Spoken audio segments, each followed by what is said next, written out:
I say at church, it'll be a sad thing to have two little words to keep you from the kingdom. Wow. Two words can keep you out of heaven, and that's I'm sorry. Two words. Oh my God. I mean, it would be sad just to know the Lord get there. He said, them two words could have kept you out of hell, but it didn't. Wow. So let's be ready to apologize to each other and keep things straight with each other and deal with our differences, that we can be able to have a peaceful life. Right. Have a peaceful life and be able to be willing to forgive one another. And we're not gonna always get it right, but we're not gonna always hit the bullseye, as they say. But let's try to keep it straight. Let's try all within our power to be able. Somebody asks you to forgive them for something, do it. No, I ain't want to forgive you. No, then you don't have the right attitude or the right spirit about the matter. True. No, forgive people. If they ask you for forgiveness, forgive them. Sometimes you have to forgive people if they don't ask you, because it's going to be healthy for you. It's healthy for you to keep moving forward. So true. Be willing to do that. Be willing to forgive people. That's so true. Okay, so we're gonna skip through some, because we've discussed them in the past. Like forgiveness in the marriage, with your family, with your children, communication breakdowns. Let's jump on to, we talked about a little bit about lingering grudges. Impact of lingering grudges. First of all, what is a grudge? What's a grudge? What is that? What is your thoughts of what is a grudge? You're holding a grudge. What does that mean to you? What does that mean? So holding a grudge basically means you're holding a fault or a flaw or an error in your opinion, your perspective of another person. You're holding something and you're not willing to let it go. And when we say let it go, you're not willing to forgive them at that time. You're not willing. It's not something that you're willing to dismiss, but you're holding on to it to be able to deal with it at a later time, for whatever reason. Whatever the reason is, you're going to be dealing with it at a later time. Right. So now either you're going to deal with it in a structured manner, or you're going to deal with it in an explosive manner. Destructive. Now, holding on to grudges can make you physically ill.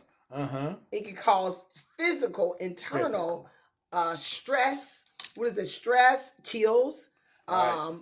Brings blood pressure up.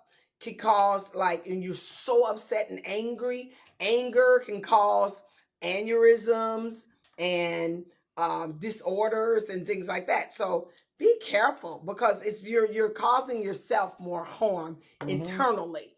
It's better to get that off of your chest by talking about it when you can, even if you have to cry. Even if you have to cry, if you have to squeeze a ball, get you a stress ball or something, and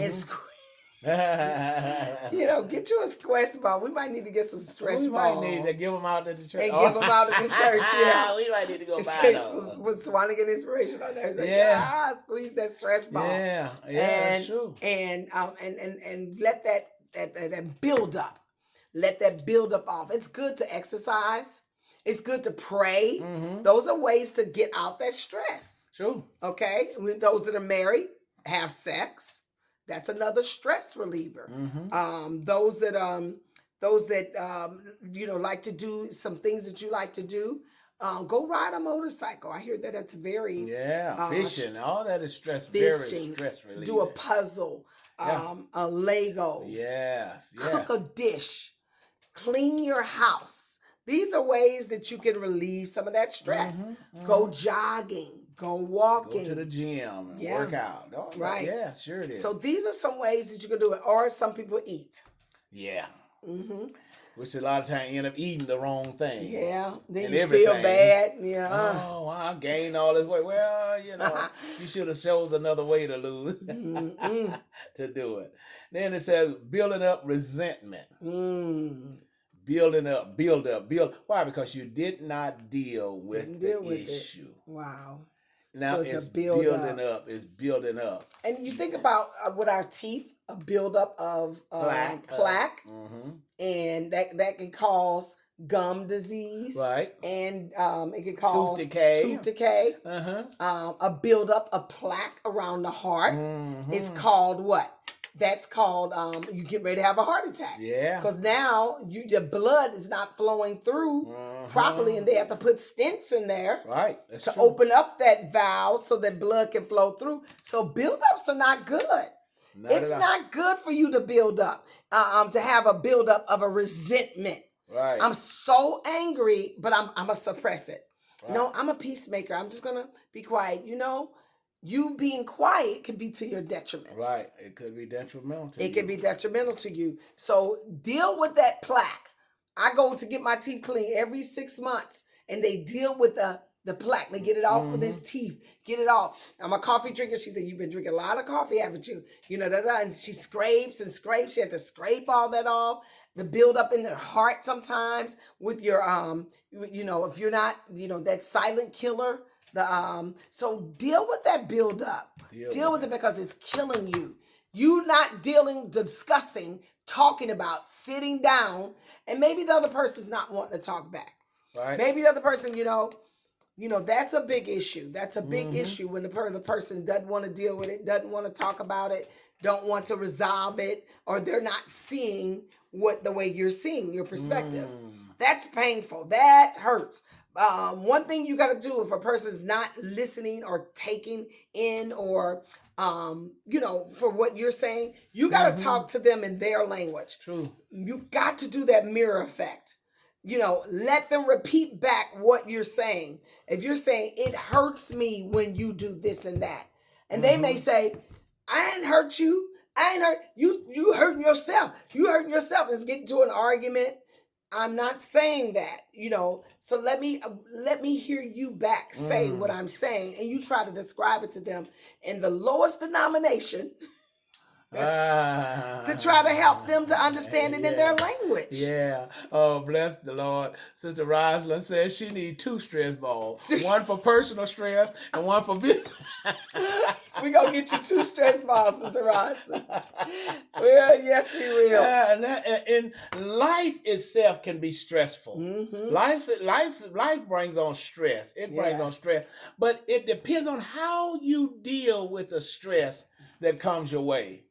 It's coming. Life's going to be stressful in one way or another. You're going to have to deal with the stress, but you got to be able to deal with the stress that comes your way to be able to help you to get over to the other side. Life is stressful. It doesn't matter where you go, what you do, or how you do. It's going to bring stress. That's life. Everywhere you go, there is trouble. Something. It's going to be something everywhere you go. No matter where you are, it's going to be something that worries you. Something. But you got to be able to deal with it. You got to be able to. And running from a problem is definitely not your answer.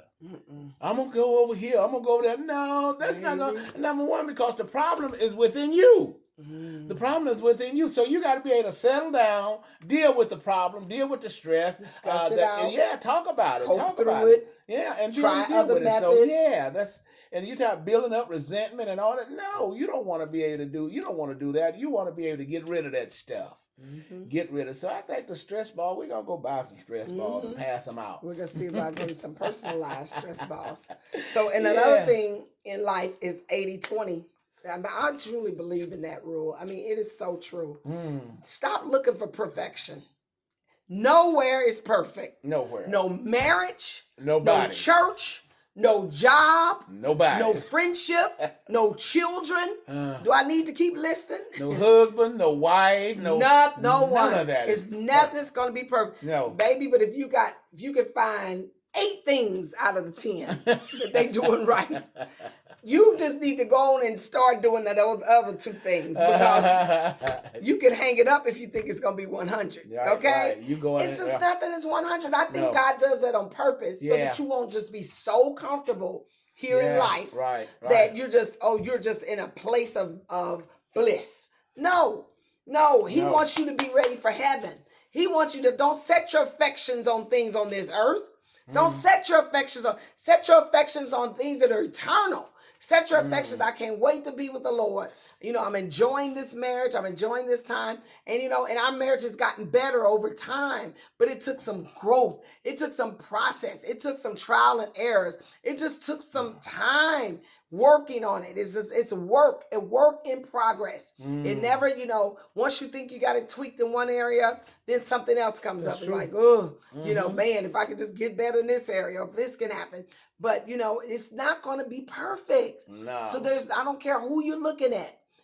Somebody said the Obamas, baby, they got more problems, believe you me, than we can shake a stick at. Everybody, as Grandma used to say. Yeah, and everybody. But if you find 7 things out of the 10, yeah. If you find 6 things out of the 10, somebody said you're doing pretty good. He said 5 things, 50-50. 50-50, baby. Now you give below 5, you got some. I don't know. 4 things out of 10, I'm not sure now. Yeah. Let's see what we can do about that one. There's so many people that are living that people are living like that. 2080. They're living, they got a 20% deal. Yeah. And they're like they're stuck with it for now. Yeah, but they deal with it. They're dealing with it. They're coping. Yeah, they're right. They're coping with that type of situation. Yeah. So whenever you have an issue, try and get the problem resolved.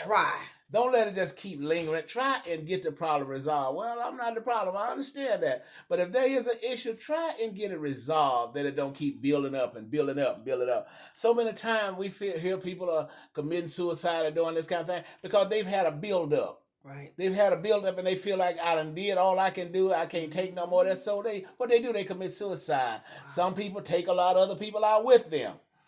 Because they are dealing with situations. Instead of going somewhere and talking about the matter, seeking help, they feel, I done did all I can do, so now I just take my own life and that'll solve the whole problem. No, that didn't really solve the whole problem, not for real, because you left all that burden on your family. You left all that issue on your family. So try and work out your situation, your problem. Husband and wife, sit down and talk. Sit down and talk about it. What's the problem? Sit down and talk about it. And husband and wife, be willing to try to make a change if that's going to help your situation. Be willing. Don't be so stubborn or bullheaded. Oh, no, no, nobody's perfect. And sometimes somebody else can see you better than you see yourself. So true. It's so true, man. Sometimes, maybe Not your spouse. I think all the time. Sometimes maybe your spouse can see you better than you can see yourself. If they bring and your children, they really can help you. And then they're going to tell you if you want help, 2 things. Talk to your children. Ladies, if you really want to know how to love your man, put a little girl in that picture and watch that little girl, how that little girl, that daughter or the child, how they treat that spouse. You see how they're just so receptive, so warm to them. And so, because they can do no wrong. They can do no wrong in their eyes. And you're sitting there like, rrr. Right. Oh, but that's important. That's and it's so important. Just a few little tips, babe. Let's read through some of these. Okay. What is this? Okay, we did the building. Building. Damaging emotional intimacy. Wow. Damaging emotional intimacy. Oh my goodness, you damaging your emotional. When you hold grudges and you build up resentment, you are damaging your emotional intimacy. Wow. And intimacy in a marriage is so important. You're letting them into me, you see. Right. Into me, you see. Come into me. You're damaging that into me. Right. Coming into me. Because when you damaging that, I don't want you into me. Right. Sometimes when you're angry, you don't even want a person touching you. Right. Is that how you all are? It's just like, when I'm mad, just don't touch me right now. It's just like, you just don't even want to be touched, and it's like very upsetting your whole being. So you're damaging that emotionally, the emotional aspect of it. So work on that, getting rid of it as quickly as possible. Because then when you're all cuddly, you want to be touched on. You want to be, So see how the devil is the opposite, Right. Yeah. He's the opposite of whatever's good, True. Yes, when you're angry, don't touch me. When you're happy, let's caress, let's touch. Yeah. So watch that. Watch those emotions. These are emotions. Emotions are like, sometimes like a roller coaster, but keep them in check. You control some things. He gives us the power to love, self-control, joy, peace, long suffering, Yeah. gentleness. Practice it. You got to practice it. Practice You that. got to practice gentleness. Practice these things. Yeah. Let's hit on this before we shut down. It's for a tonight. strategy for quick forgiveness in a marriage. Practicing active listening. Wow. Practice active listening. Listen sometime more than you speak. Wow. Sometimes a person begin to try and get the point over and try to fix the situation, but you want to out talk the person, and then the person will be like, oh well, forget it. I mean, I was trying to talk and you keep over talking me. Then they may just say, forget it. I won't even try to fix the situation. Oh well, and move on. So practice active listening. Listen to a person. Sometimes let me talk and you listen. You talk, I'll listen. Don't me try to over talk you. When you talking to me, don't mean no blood in it. No, listen to what the person has to say before. Then after, okay, are you finished? Yes. Now you put in your nickel's worth, so you know you can be able to express yourself, after the person. But don't cut the person off all the time before they get finished with the conversation. I was gonna say, block. You done cut them off. And as far as they got. So now sometimes now you may be stirring up some anger in that person. You don't want to hear nothing I gotta say. They may just jump up and walk away. Now that's got you even more angrier because they done got angry because you wouldn't let them talk. So listen to what each other has to say. Practice active listening. Listen, Linda, listen to what your mate or whatever someone may have to say. I think it's important because in some books that we've read, it talks about when you interrupt another person, what you're saying is you're saying without saying it. You're saying what you have to say is not important. It's not important. And if you're the most important thing in the room always, right. There's a problem. There's a problem.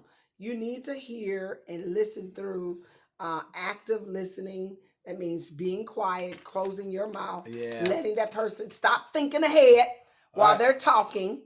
And, as we get older, now sometimes I got to write down and just jot a thing or two down, because I'll forget. And I got to keep my gun loaded. Look, but you shouldn't be already on that next subject when they're still talking about this subject. Right. We're still talking about how you were able to come up with the money to do this, and you're on how you spent it, or you're on something totally different, whatever. When a person's in the middle of a conversation and they're trying to explain their point, and you already got the answer, and you're already blurting out because you're saying what they have to say is not as important. Right. Let's not do that. Let's not do that. Let's stay focused on the subject at hand. Don't try to change subjects and try to mix the whole conversation up. Fast talk the person, and all of that. No, let's deal with this matter right here. We're not shifting until let's exhaust this matter. Right. Let's exhaust this matter. This first step right here. And then once that's exhausted and that both of you all are in agreement, okay, even if it's an agreeing to disagree. Right, yeah. Not saying you always agree with everything, but it does not mean that you fall out because you don't agree. Right. Well, I don't agree with you then. I'm leaving. No. And the next thing it says, let's go off letting go of minor offenses. Just small things. Sometimes the least little things, when the enemy want to use the least little thing, you burn a biscuit, you burnt the biscuit. Is that enough to get a divorce over? Mm-hmm. Is that enough to be fussing and arguing about when you got 4 or 5 more things, the biscuits in the refrigerator? Is that something to really just blow up about? No, don't look for a little small thing.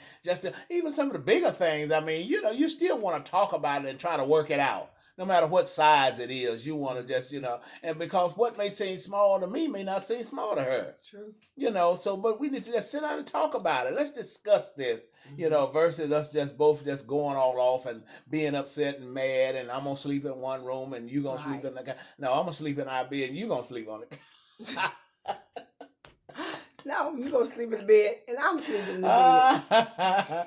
But that's what's going on. We both gonna sleep in the That's bed. what's up. Hello. There you go. No, we're not gonna sleep in no separate room. We got what, 2 extra bedrooms? Right. She's like, Only way one of us will be in there is one of us sick or something other. We had a COVID or something. right. One of us. You go in the other room because you sick. Yeah, we'll do something like that. You coughed and sneezed and got sick. And we made another room into a closet. Yeah, the other bedroom used to be his. But we got one down in the basement too, so we got.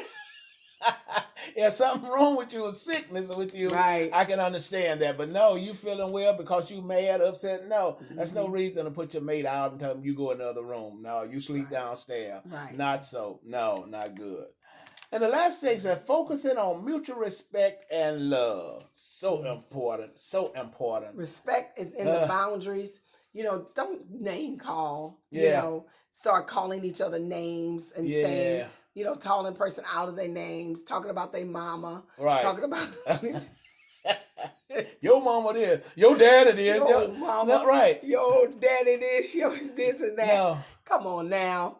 Yeah. Come on now. We are better than that. Right. We're better than that. Let's stay focused on the problem, and we're not name calling. Right. We're not using substitute curse words, and we sure don't use curse words or profanity. Okay? Right. We don't use profanity. We don't use it. No, we don't do that. Get that out of your system. True. When you hurt your foot, you shouldn't want to say something other than Jesus or ouch. All right. If you think of saying something other than Jesus or ouch, there's a problem. There's a little problem there. So we need to talk. Yeah. Because what's inside of you is going to come up. And that's true. What's that scripture? In the day of adversity, I guess basically the real you comes when there's devastation. Right. In other words, the real you comes out. When you're devastated, back's against the wall, and when you're devastated, the real you comes out. So when you really hurt yourself, the real you comes out. So keep within the boundaries, keep the respect for each other. Yeah. Stay within boundaries, mutual respect for one another. When you're getting out of a contract of a home as a realtor, we have a thing called a mutual release. Yeah. And sometimes people don't sign them. I got clients now, that refuse to release that earnest money because they would not come to a mutual release. Well, we're asking you to mutually release one another. Yeah. Do it. Yeah. Release that aunt, that mother-in-law, that cousin, that boss. Release them. Give them a mutual release. Yeah. And you'll feel better. You'll feel better. Yeah. Respect and love is such an important thing. Yes. Respect and love each other. Husband and wife, respect each other, love each other, and it will cause your life to be much better. Mm-hmm. All right. We got a few more. We'll come back next week, Lord's willing. Yeah, we'll Let's deal see, with next that. week is September. It's still September, right? Right, still September. Yeah, because this month has 5 weeks. Yeah, we are coming down to the close of another year, y'all. Y'all see how fast the time is moving? OMG. Wow. Yeah. So enjoy the ride to where you're going. Stop saying, when I graduate, when I get married, when I divorce, when I go on vacation. No, enjoy the packing experience. Yeah. Enjoy shopping and putting things in the luggage. Enjoy the whole process. Don't just look for the trip. Enjoy the process, the road to where you're going. God bless you. See you all next time on Swanigan Inspiration. Be blessed. Be blessed.